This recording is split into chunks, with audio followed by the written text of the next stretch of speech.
Hi friends, welcome to my channel. நம்ம சேனலை subscribe பண்ணிக்கோங்க, லைக் பண்ணிக்கோங்க. இன்றைக்கான வீடியோ தொடர்ந்து பார்க்கலாம். வாங்க ஃப்ரெண்ட்ஸ், வீடியோக்குள்ளே போகலாம். Hi friends, welcome to my channel. நம்ம சேனலில் பார்க்க போகிறது ஜூலை மந்த்து பணம் சேமிப்பது எப்படின்னு பார்க்குறோம் ஃப்ரெண்ட்ஸ். அதுக்கு நான் 7 பாயிண்ட் கொண்டு வந்திருக்கேன் ஃப்ரெண்ட்ஸ். நம்ம சேனலை சப்ஸ்கிரைப் பண்ணாதவங்க சப்ஸ்கிரைப் பண்ணிக்கோங்க, லைக் பண்ணிக்கோங்க. இப்போ நம்ம வீடியோக்குள்ளே போகலாம் ஃப்ரெண்ட்ஸ். நான் 7 பாயிண்ட் எடுத்துகிட்டு வந்திருக்கேன். வீட்டில் இருக்கிற எல்லா சகோதரிகளுக்கும் இது ரொம்ப யூஸ்ஃபுல்லாக இருக்கும் ஃப்ரெண்ட்ஸ். இந்த மெத்தடில் நீங்கள் பணம் சேமித்து பாருங்கள். மாதத்தில் 10,000 கூட சேமிக்கலாம் ஃப்ரெண்ட்ஸ். ஃபஸ்ட்டு தினசரி செலவுகளை ஒரு நோட்டில் எழுதி வைப்பது. நம்ம ஒரு பால் வாங்க போகிறோம் அப்படின்னு சொல்லிட்டு பால், காய்கறி, முட்டை எதனாலும் வாங்க போகும்போது நம்ம இப்போ பேடிஎம் வந்துடுச்சு. அது மூலமாக ஃபோனில் காசு அனுப்பிவிட்டு வந்துடும் ஃபோனில் இருந்து. நீங்கள் அந்த செலவுகளை அன்றாட எழுதி வைங்க. அப்போ உங்களுக்கு தெரியும் இன்றைக்கி எவ்வளோ செலவாகி இருக்குன்னு. அதே மாதிரி அடுத்த பாயிண்ட்டை பாருங்கள் ஃப்ரெண்ட்ஸ். இந்த மந்தில் அனைத்து மளிகை பொருட்கள் இருக்கிறதா என்று பார்க்கவும். கடைக்கு போகிறதுக்கு முன்னாடி வீட்டில் தேவையான மளிகை சாமான் இருக்கா என்ன பார்த்துட்டு தேவைப்படுறதை மட்டும் வாங்கிட்டு வாங்க ஃப்ரெண்ட்ஸ். இதிலிருந்து நம்ம செலவுகளை குறைக்கலாம். 3வது பாயிண்ட் இந்த மந்தில் எத்தனை வாரங்கள் உள்ளன என்பதை பார்க்கவும். இப்போ எக்ஸாம்பிளுக்கு போன மந்தில் 5 வாரங்கள் இருந்துச்சு. இந்த மந்தில் எத்தனை வாரங்கள் இருக்குதுன்னு சொல்லி பாருங்கள் ஃப்ரெண்ட்ஸ். அதுக்கு ஏற்ற மாதிரி நீங்கள் காசை எடுத்து வச்சு செலவு பண்ணுங்கள் ஃப்ரெண்ட்ஸ். ஒரு வாரத்துக்கு எவ்வளோ செலவாகுதுன்னு சொல்லி பார்த்து செலவு பண்ணுங்கள் ஃப்ரெண்ட்ஸ். வாரத்துக்கு உங்கள் வீட்டில் உள்ள எத்தனை மெம்பர்ஸ்ன்னு சொல்லி பார்த்துட்டு எடுத்து வைங்க ஃப்ரெண்ட்ஸ். நான் ஒரு எக்ஸாம்பிளுக்கு மொத்தமாகவே ஒரு 1000 ரூபா எடுத்து வைக்கிறேன் ஃப்ரெண்ட்ஸ். பால் செலவு, காய்கறி எல்லாத்துக்கும் சேர்த்து 1000 ரூபா அந்த மாதிரி எடுத்து வைக்கிறேன் ஃப்ரெண்ட்ஸ். நீங்கள் எவ்வளோ எடுத்து வைக்கிறீங்களோ நீங்கள் கமெண்ட்டில் சொல்லுங்கள். இந்த விதிமுறையை பின்பற்றுங்கள்.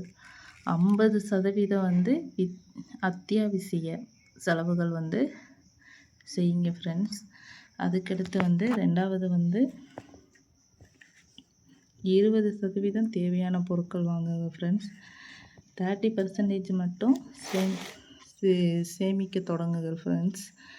சேமிக்கிறதுனா நீங்கள் இப்போ சின்ன சின்ன சேமிப்பு தொடங்கலாம் ஃப்ரெண்ட்ஸ். எக்ஸாம்பிளுக்கு போஸ்ட் ஆஃபீஸ்லேயே 500 ரூபா ஆர்டி மூலமாக நீங்கள் ஓப்பன் பண்ணலாம் ஃப்ரெண்ட்ஸ். இது ஒரு ஹேபிட் தான். இந்த மாதம் நம்ம 500 ரூபா எடுத்து வச்சுருக்கோம். அந்த மாதிரி சேமிக்க தொடங்கிட்டால் அதுக்கடுத்து நம்ம கண்டினியூவாக அந்த பழக்கம் வந்துடும் ஃப்ரெண்ட்ஸ். செஞ்சு பாருங்கள்.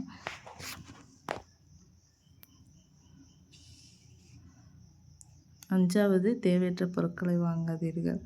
அது தேவையான அவசியமான பொருள்லாம் வாங்குங்க.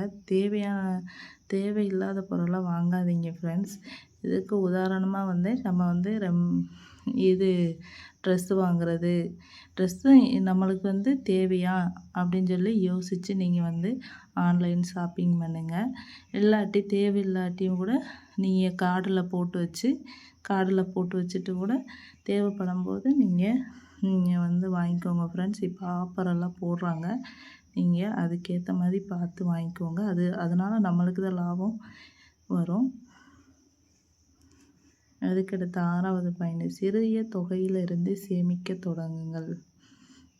சின்ன அமௌண்ட் எடுத்து வைங்க. மாதம் என்னால் ஒரு 500 ரூபா இல்லை 1000 ரூபா சேமிக்க முடியும்னு சொல்லிட்டு நீங்கள் டார்கெட் பண்ணி கொஞ்சம் கொஞ்சமாக அதை சேமிக்க தொடங்குங்க ஃப்ரெண்ட்ஸ். இதனால் நம்மக்கிட்டேயும் கொஞ்சம் காசு இருக்குன்னு சொல்லிட்டு கொஞ்சம் நம்பிக்கை வரும், தன்னம்பிக்கை வரும் ஃப்ரெண்ட்ஸ். எதுக்கெடுத்தாலும் போய் காசு வேணும் நிற்கணும்னு அவசியம் இல்லை ஃப்ரெண்ட்ஸ். சிறிய தொகையிலிருந்து சேமிக்க தொடங்குங்கள். அதுதான் இதோட கான்செப்ட். 7வது பாயிண்ட் கிச்சன் பொருட்கள். வாங்குவதில் பணம் சேமிக்கலாம். நம்ம வந்து தேவையான பொருள் மட்டும் கடைக்கு போனால் வாங்கிட்டு வாங்க ஃப்ரெண்ட்ஸ். கிச்சனில் வந்து இப்போ வந்து ஒரு மாதத்துக்கு தேவையான பொருள் வந்து நம்ம வாங்கிடுறோம். அடுத்த மாதத்துக்கு அரிசி வந்து தேவைப்படாது. அதுலேருந்து பணம் சேமிக்கலாம். சிலிண்டரு அடுத்த மாதத்துக்கு 2 மாதத்துக்கு வரும். அதுலேருந்து சேவ் பண்ணலாம். அப்படி நிறைய இருக்குது ஃப்ரெண்ட்ஸ். இது மூலமாக நம்மளுக்கு வந்து அதிகமான பணம் வந்து சேமிக்கலாம் ஃப்ரெண்ட்ஸ். தேங்க்யூ ஃபார் வாட்சிங் ஃப்ரெண்ட்ஸ். அடுத்த ஒரு வீடியோவில் வந்து பார்க்கலாம் ஃப்ரெண்ட். இதில் இதனால் வந்து உங்களுக்கு தெரிஞ்ச பாயிண்ட் இருந்துச்சுன்னா, சேமிக்கிறது இருந்துச்சுன்னா கமெண்ட் பண்ணுங்கள். அதை பற்றியும் வந்து அடுத்த வீடியோவில் பார்க்கலாம் ஃப்ரெண்ட்ஸ். பாய். தேங்க்யூ ஃபார் வாட்சிங்.